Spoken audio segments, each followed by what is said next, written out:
I was looking at how much calories are in a pound of coal, in a pound of fat, so we can burn Americans to heat our homes. This is my new plan. We don't need clean coal. We got it already. Just burn the homeless. Country roads, take me home to the place. Hello and welcome to the Refundables. This week we're reviewing another game that's atmospheric. We're reviewing FAR, loan sales. The two dots are very important. FAR, loan sales. No, it's two dots, not semicolon, idiot. Two dots. Okay, FAR, loan sales. Yeah. What is with that trend where they have like the fucking two dots and then the name? It's not the second game in a series, it's the first game in a series. Or maybe it's not even going to be a series. I don't know, it's pretentious. I guess it's more pretentious than having a dash. I see it in a lot of science fiction stuff, I guess. Well, on the note of science fiction stuff, the game which this, to me, most closely resembles it, Faster Than Light, also does it. Faster Than Light, the official name is FTL, two dots, Faster Than Light. Faster Than Light, Faster Than Light? Yeah. Is this about, like Mario and Luigi Mario? Yeah. Is this where we're going? Exactly. The Mario Brothers? FAR Loan Sales is very similar to Faster Than Light, which I'm sure you've played. Yeah, I got like 700 hours or something in it, normal hours. It's Fisher Price Faster Than Light. I see it more as an art game than a... Of course, but like it borrows its main concepts. Like main gameplay is borrowed from Faster Than Light, where you're on a small scale, it's a ship management game. You're running around, keeping the engine running, venting, fluids, inconspicuous fluids, throwing garbage into a trash compactor to burn. Reminds me of a post-apocalyptic game, which it is, I guess. Because something happened. I'm not sure what exactly, but it's got a Russian-y feel to it. Like Stalker, those games where everything seems... Everything is bleak and depressing, just like life in the East. Yeah, just like the Eastern Bloc. Big machinery ruled the end of civilization and maybe caused the downfall, who knows? They never really tell you. There's no story or UI or anything like that. Well, it's mostly visual storytelling, which is really well made. The world building is very well told through the game. How fast the weather changes from like hour to hour, day to day, changes drastically, and then in the background there's all wonderful nature, or it's dystopian, burned cities. For a game called FAR Loan Sales, there's a lot of ships in the background.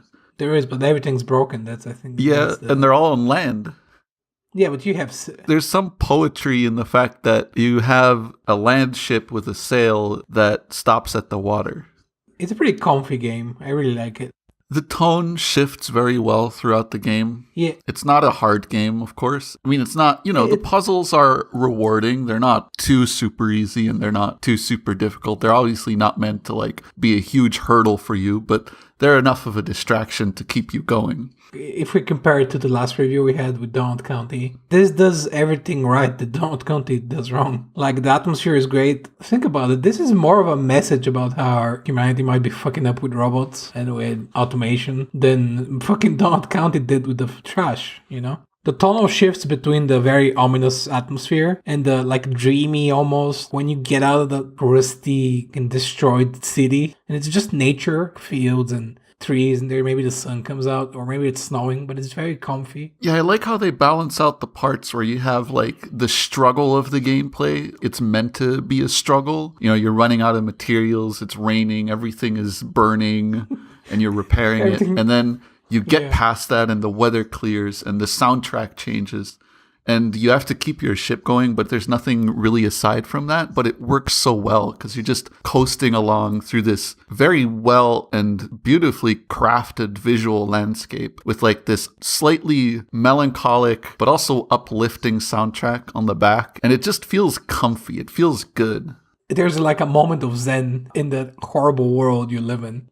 The puzzles aren't in-your-face puzzles. They're all environmental. You come to a roadblock of some sort, and you have to figure out how to get your land boat past it. Yeah, your machine breaks down and it's not breaks down, but hits like a wall, literally, most of the time. So you gotta lift something, or you gotta use a magnet, or you gotta press some buttons. There's usually some climbing, some going down, some pushing of boxes around, but it's exactly the right setting. It's the right challenge for the tone of the game. Yeah, you don't feel like you're just mechanically going through it. So if you're looking for a challenge, this ain't it, Chief. If you're looking for an atmospheric game with great audio too, that kicks in at the right moment, the whole game is it just warmed up my little frozen heart, which is rare for an art game to do. I usually, We should talk about that because there's nothing. Press new game and you're thrown into a field and you just start wandering. There's no prompts. I think they tell you the controls once. You just go in there and you start walking around and you go do it. You go through the story. It starts with you getting out of a house into your land boat, which doesn't have anything equipped yet. Figure out how to get it started and then to keep it going. They don't tell you anything. And then slowly you start getting upgrades, which is pretty nice. Yeah, a few of the puzzles along the way, they give you upgrades. How it leads you on to the next step and what you have to do is very organic and well done without throwing anything in your face. Like when I watched it the first time, now I remember, I'm like, wait, is this cinematic? And just nothing happens? You press something because that's what most people do, and then As a real gamer, I start mashing buttons. Yeah, I pressed like space, I think, and my guy just jumped. I'm like, oh, okay. Ladies and gentlemen, we're live. Because the game doesn't tell you anything, here's this machine. Just get in it. You know what to do. Just explore our world. They did that excellently. And the art direction, of course, harkens back to stuff like Limbo. Reminds me, like the buildings and the destroyed architecture reminds me of like brutalism a bit. Oh, yeah. I guess that's why it's Russian-y. Wrought iron, huge, fantastical structures decaying over time. Yeah, nothing's new. The only new thing is your ship, actually. And even it is. It's not that new. It's made of like scrap, pretty clearly. The story isn't in what you're doing or where you're going. The story is in the world they're showing really as you go by it. It's not a long game, though. I don't know how much time it took you. It's definitely longer than Donut County. Yes, and it's better than Yes. Donut County. I mean, You'll get a good amount of gameplay out of this. Of course, it doesn't have any replayability, really. You'll spend a good 5 hours immersed in this world. but the visuals are so spectacular. It's stunning how beautiful the game is. It's a very striking game. If you take a screenshot from the game, It's going to look great at all times. yeah, and you frame it and you put it on the wall, it's going to be not a bad picture. I wish they had a tiny bit more of the ship management. Yeah, maybe one or two more systems. In the ship, you're managing about 4 systems, I think. You're managing the boiler, processing of trash you find to throw in there, and you're managing the sails, and you're managing the speed, I guess. You got to keep activating the engine. Making sure they all keep going before, they either time out or overload. Considering how beautiful the world they made is, maybe one more system should be like you being on top of the ship. Maybe adjust the sails? They could have added adjusting the sails so you can stand outside and really take in the beauty of the game more. Exactly. That's my point. So you can be on top of the ship where you don't see all the insides because you only see the outside of the ship when you're on top of the ship. And you can see the beauty of the world, and it zooms out a bit also. It's also another game endorsing child labor. I don't even know if you're human, first of all. That's a good question. You're just like a midget in an outfit. I don't even know how big the ship is. I'm going to make a pretty sexist remark. I'm going to assume it's a woman because when you fall from height, a dress poofs up. Are you saying men can't wear dresses? I'm saying tiny men wouldn't wear dresses. Literally shaking. That's exactly who wears dresses. Little manlets. Little cute manlets. I noticed, though, that you're strong enough to fucking pull your land sail vehicle. You can pull the vehicle by hand. It's like me pulling 2-story building with wheels on the bottom of it. Like it's a giant ship. So peppy. Would you refund the game I gifted to you? No, it's a good game. Thank you for the gift, sir. Thank you for not refunding my present. That would be kind of a dick move. I'm going to be honest. Yeah. Gonna be real with you, Chief.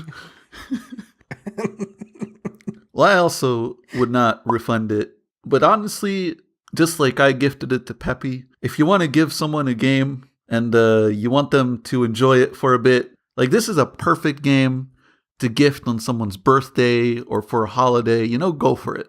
If like somebody's having one of your good friends feeling down, you can give him the game. He's going to either end up shooting himself or being like, okay, at least my life isn't as bad as that.